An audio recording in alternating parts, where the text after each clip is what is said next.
Visionnez la capsule en entier. Cela vous permettra de mieux comprendre l'ensemble du processus. Ensuite, vous pourrez retranscrire le tout dans vos notes de cours. Regardons comment déterminer le périmètre et l'aire de polygones réguliers. La première partie qui concerne le périmètre, nous l'avons déjà vu avant les fêtes. Elle est très simple.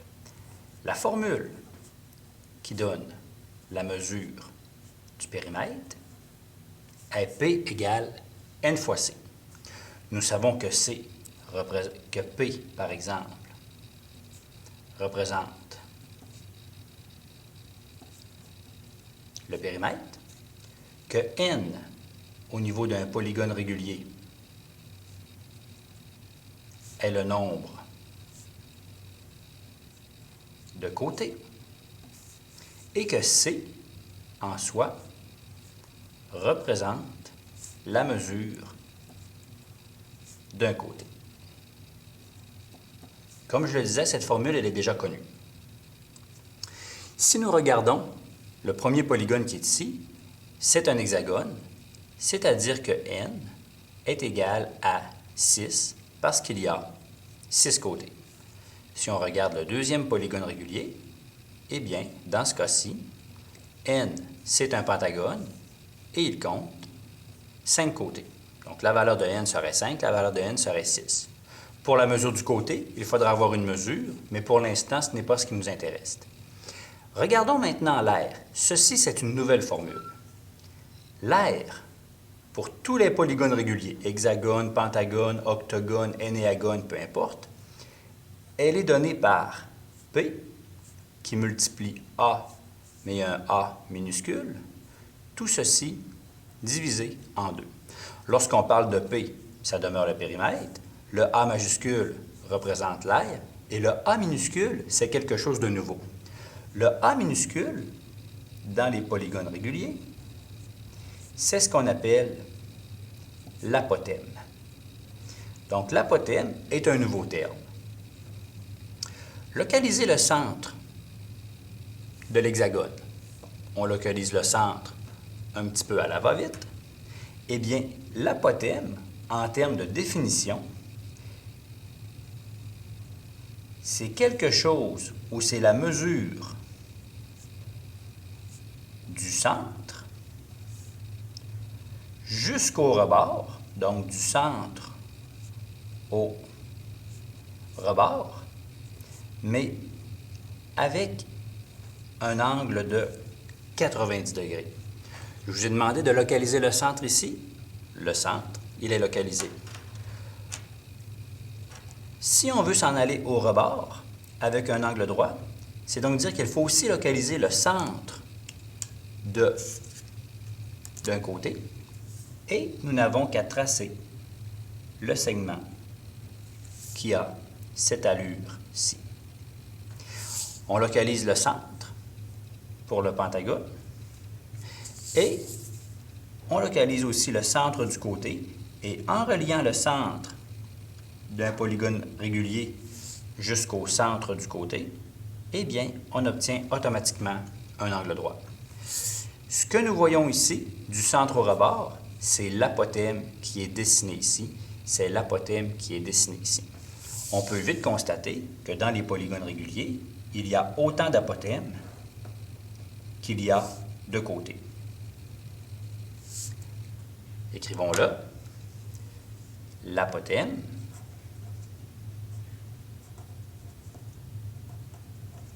c'est ce que nous voyons ici, c'est ce que nous voyons là, et c'est ce qui est là.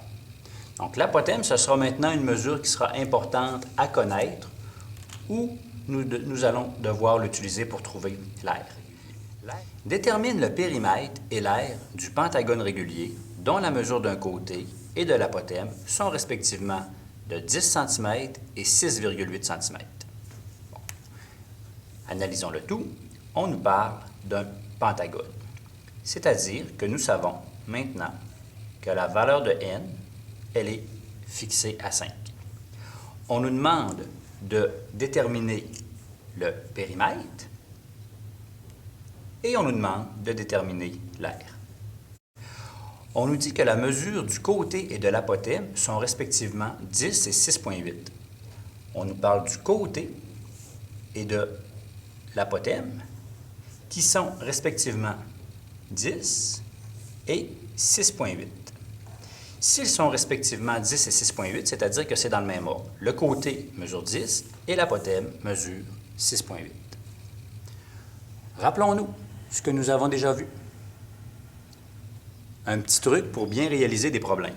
Si on travaille en géométrie et que le problème concerne le périmètre ou l'aire, ce qui est bien le cas ici, il sera terriblement aidant de respecter quelques principes. Je vous avais parlé de D, F, 3R. D'Fr, bon, comme je le disais lors d'une autre vidéo, pas très élégant. Mais je vous conseille ou je vous demande d'effectuer un petit dessin, d'écrire la formule qui est associée à ce qu'on nous demande. Ensuite, nous allons remplacer les mesures, les données. Nous allons résoudre ou calculer. Finalement, nous obtiendrons une réponse. Donc, dessin, formule, remplace, résoudre, réponse. Retournons à notre exemple. Où est-ce qu'on nous demande de déterminer le périmètre et l'aire d'un pentagone? Dessinons un petit pentagone à main levée. Je vais tenter de faire quelque chose de relativement droit. À vous de vous pratiquer pour aussi avoir une certaine représentation. Bon, le côté du bas est plus petit que les autres côtés. Ce n'est pas parfait, c'est seulement une représentation. On nous dit qu'il y a un côté qui mesure 10 cm. Eh bien, sur le dessin que l'on fait, on place 10 cm au niveau du côté. Et on nous parle que l'apothème mesure 6,8. Rappelons-nous que l'apothème, c'est ce qui part du centre et qui va rejoindre un côté en son centre avec un angle droit. Eh bien, l'apothème, ici, elle mesure 6,8 cm. Nous avons maintenant la petite portion dessin qui est là. Ce que l'on veut savoir, le périmètre, quel est-il? Et l'aire, quelle est-elle? Eh bien, il nous faut écrire les formules. Commençons par trouver le périmètre. Écrivons ce que représente notre calcul, le périmètre. Eh bien, la formule du périmètre, elle est donnée par n fois c. Le périmètre sera donc équivalent à la formule est écrite. La valeur de n, nous savons que c'est un pentagone, c'est 5. Et la mesure du côté, c'est 10. C'est-à-dire que le périmètre est égal à 5 fois 10. Le périmètre est donc 50. Allons maintenant trouver la deuxième portion du problème, où est-ce qu'on nous demandait de calculer l'aire. Ce que nous venons de faire ici, nous l'avons déjà vu, c'est quelque chose que nous étions déjà capables de faire. La nouveauté réside dans l'aire. Écrivons la formule. L'aire est donnée par le périmètre fois l'apothème divisé par 2. Prenez bonne note ici que c'est un A majuscule et qu'ici c'est un A minuscule. Le A majuscule représente l'aire et le A minuscule représente l'apothème. On sait que l'aire est donnée par le périmètre. Ah, curieusement, nous avons déjà trouvé le périmètre. Multiplié par l'apothème, la mesure de l'apothème étant 6,8, tout ceci divisé en 2. C'est-à-dire que l'aire correspond à 50 fois 6,8 qui donne 340. Tout ceci divisé en 2. On pourrait dire que 50 fois 6,8 divisé en 2, ceci divisé en 2, correspond à 170. Nous avons trouvé ce qu'on cherchait.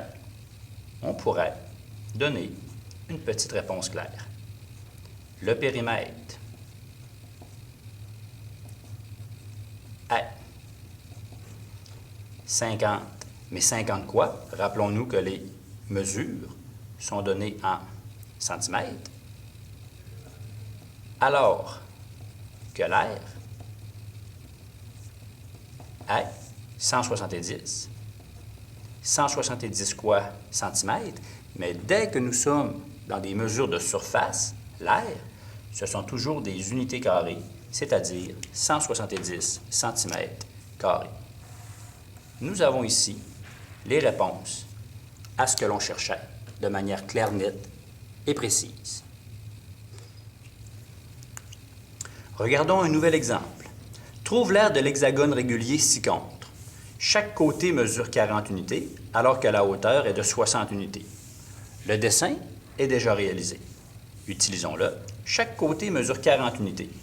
C'est-à-dire que ici, nous avons quelque chose qui mesure 40.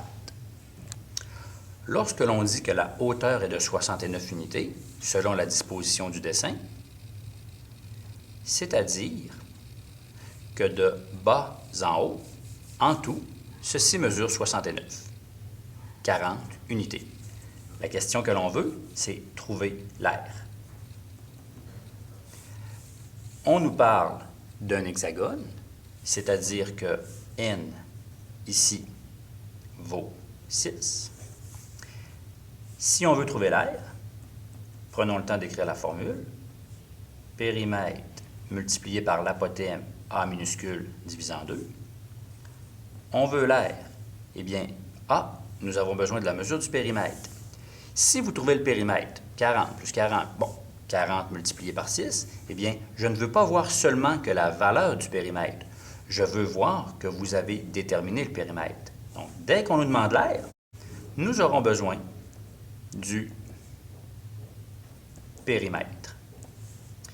Le périmètre, rappelons-nous qu'il est donné par P égale N fois C. En l'occurrence, N est égal à 6. Le côté vaut 40. Et le périmètre, 6 fois 40, 6 fois 4, 24. Ajoutons le 0. 240 quoi? 240 unités. Nous revenons avec l'aire. Nous avions besoin du périmètre. Nous avons pris une petite pause pour aller trouver le périmètre. Et bien maintenant, nous savons que le périmètre est de 240. Il faut maintenant multiplier par l'apothème. Eh bien, l'apothème, nous ne l'avons pas précisément pour l'instant. Mais nous savons qu'à l'apothème, c'est quelque chose qui part du centre et qui va jusqu'au bas ou jusqu'à un côté du polygone. Eh bien, l'apothème, c'est la mesure qui serait ici. Mais nous ne l'avons pas. Par contre, on peut rapidement voir que du centre au rebord, et ici aussi, il y a du centre au rebord, eh bien, nous avons la mesure de haut en bas, c'est-à-dire 69. Il sera très simple de trouver l'apothème. Encore là, si vous faites un calcul, si vous trouvez une mesure, il faut l'indiquer. Nous nous apprêtons à trouver l'apothème qui est manquante. Il suffit de faire 69 divisé en 2 et on trouve 34,5 unités pour l'apothème. Nous voulions l'aire. Nous avons écrit la formule et nous nous sommes rendus compte qu'il manquait des mesures. Nous avons trouvé le périmètre. Nous avons maintenant la mesure du périmètre. Nous voulons continuer. Nous avons besoin de l'apothème. Il nous manque encore l'apothème. On poursuit avec un autre calcul. La chronologie des calculs n'est pas obligée d'être dans l'ordre. Je débute, je vais faire d'autres choses, mais c'est clairement identifié. Je continue, je vais faire d'autres choses, mais c'est clairement identifié. Bon, bien. Maintenant, écrivons la mesure de l'apothème comme étant 34,5 divisé en 2. Il en résulte que 240 fois 34,5 donne 8280. Tout ceci divisé en 2, eh bien, 8280 divisé en 2 donnera 4140. Dessin, formule, des mots, des puces qui identifient les calculs. On remplace tous les chiffres, on calcule et on obtient une réponse. Eh bien, on pourrait dire que l'aire de l'hexagone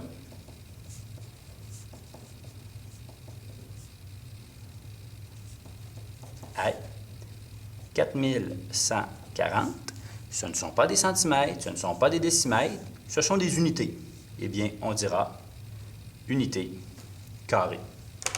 Et encore là, nous avons un problème bien fait qui respecte l'ensemble des étapes, c'est-à-dire le dessin, les formules, on remplace, on résout et finalement, on obtient une réponse.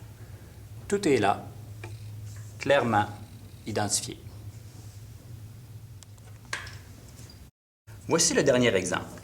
Si le périmètre d'un heptagone est de 84 décimètres, détermine la mesure de l'un de ses côtés. Bon, on nous parle d'un heptagone. Un heptagone est un polygone régulier, ou du moins, supposons que c'est un heptagone régulier, nous devrions le préciser, mais nous savons qu'un heptagone possède 7 côtés. On nous dit que le périmètre de l'heptagone, il est de 84 décimètres et on veut la mesure d'un côté. Intuitivement, nous devrons prendre le périmètre et le diviser par le nombre total de côtés. On nous parle d'un heptagone, eh bien la portion du dessin sera plutôt complexe parce qu'un heptagone est assez difficile à réaliser. Vous pouvez tenter l'exploit, mais ce n'est pas nécessaire. Donc, on nous donne le périmètre et on veut un côté. Si on nous donne le périmètre, eh bien, on peut se dire qu'actuellement, on recherche un côté. Eh bien, on nous donne le périmètre. Écrivons la formule du périmètre. P est égal à n fois c. Le périmètre est de 84. Remplaçons simplement les mesures. La valeur de n, c'est un heptagone qui vaut 7. Multiplions par le côté que nous ne connaissons pas. Nous venons de terminer la portion de résolution d'équation. Eh bien, nous avons une petite équation. Nous voulons trouver la mesure de c. Eh bien, comment faire pour éliminer le multiplié par 7 qui est devant? Eh bien, l'opération inverse de multiplier par 7 serait d'aller la déplacer de l'autre côté. Et lorsqu'on effectue l'opération inverse d'un multiplié, ça devient un divisé. Eh bien, ici, on obtiendrait 84 divisé en 7 qui serait équivalent, qui serait égal à C. Bien, c'est bien évident que nous avons le périmètre et nous le divisons par le nombre de côtés.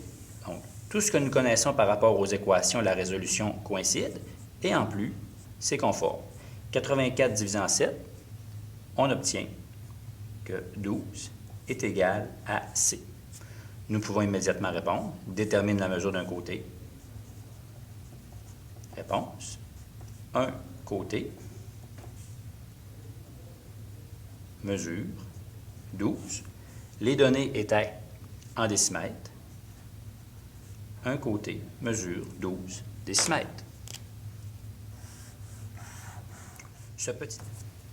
Dans l'ensemble, tout ce que nous venons de faire, qui concerne l'aire ou le périmètre, eh bien, il suffit simplement d'appliquer des formules. Peu importe la figure que vous avez, que ce soit un triangle, un rectangle, un polygone régulier, nous avons toujours des formules qui sont associées à l'aire et au périmètre. C'est à vous d'écrire la bonne formule, d'aller voir sur votre carton de formules et d'être en mesure d'utiliser en tout temps les formules. Peu importe la figure qu'on vous donnera, sachez utiliser les formules et normalement, vous devriez avoir l'instinct de bien remplacer des choses et de bien les résoudre.